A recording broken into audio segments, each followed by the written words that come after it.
Good morning, students. Today we are going to start with the 24th chapter of English language, that is kinds of subordinate clause. But before we begin with the kinds of subordinate clause, let's revise the clause once again that you have studied in your previous class. This what is a clause? Clause. A clause is a part of sentence which contains a subject and a finite verb. What is meant by finite verb? The verb which is showing the tense, number and person. Tense, number and person means it will tell you the information about the subject.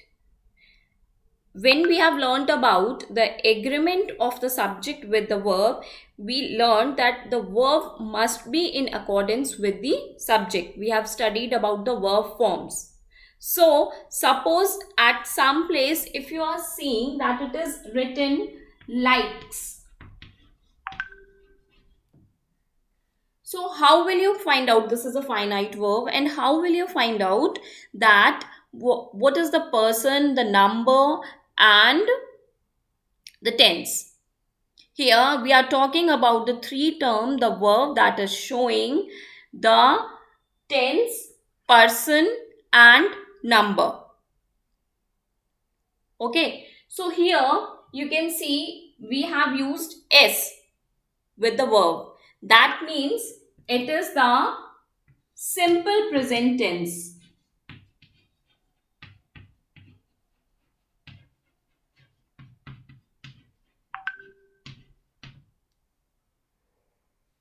It is showing the simple present tense.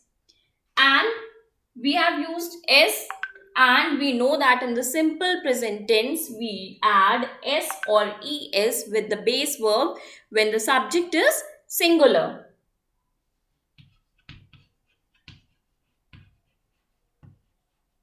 So it will be one person.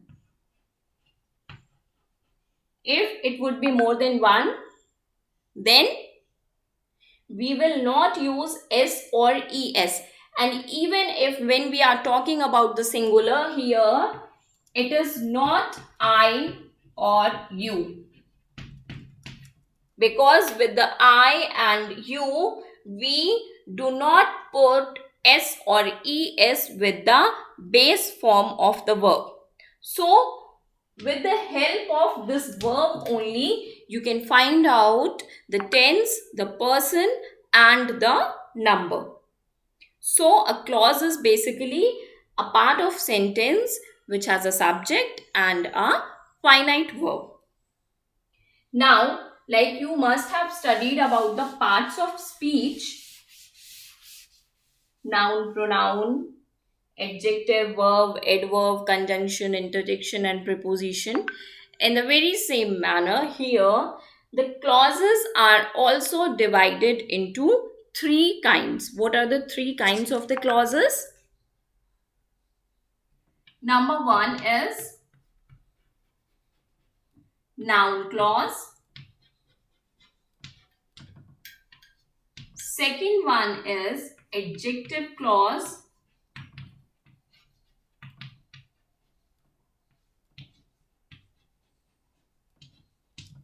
And the third one is adverb clause.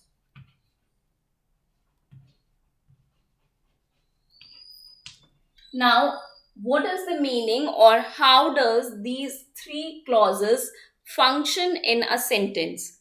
So first we will start with the noun clause, a brief introduction. What is the noun clause? Simply the noun.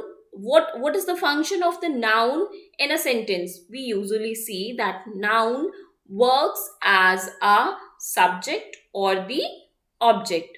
So most often it is the object of a verb to which it complements. The noun clause usually works as an object. We will discuss it later. Let's have a brief introduction. Adjective clause. What is an adjective clause? It What is the function of an adjective? That it describes or modifies a noun or pronoun. In the same manner, here also the adjective clause describes or modifies noun or pronoun, introducing by a relative pronoun. Adverb clause. What is the function of the adverb? That it, like an adverb, it adds meaning to the verb. It tells something more about the verb which is used in the sentence. So in the very same manner here, the adverb clause also tells about the meaning of a verb or adjective as an adverb.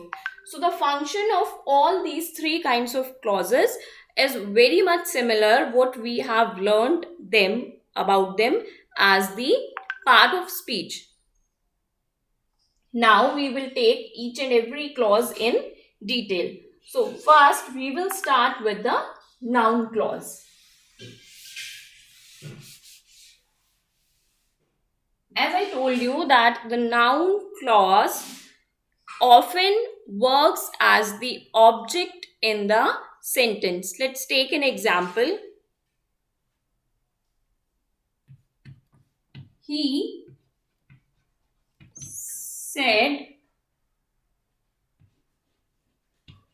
that he would come at 5. So here you can see the two things. The first sentence, he said, it is itself a complete sentence. You can identify, if it is written he said, you can very easily tell that it is simple past. He is the subject. Here we have used the second form of the verb.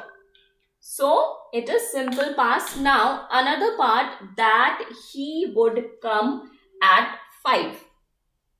So here this sentence is the noun clause. This sentence here is working as the noun clause, which is object of said. Which is object of said. How? Like in the simple sentence, if I'm writing, he said few words. So here, what is the difference in these two sentences? Here, that he would come at 5 is replaced with few words. And if you look at the structure of this sentence, subject, second form of verb, and the object. Here, this few words is the object of the sentence. So, what we did, in place of these this few words, this object, we just put another sentence. Instead of words, we put another sentence, that he would come at 5. So, here we have a subject. We do have a finite verb as well, which is giving clear meaning. So this is the noun clause. Now let's take another example.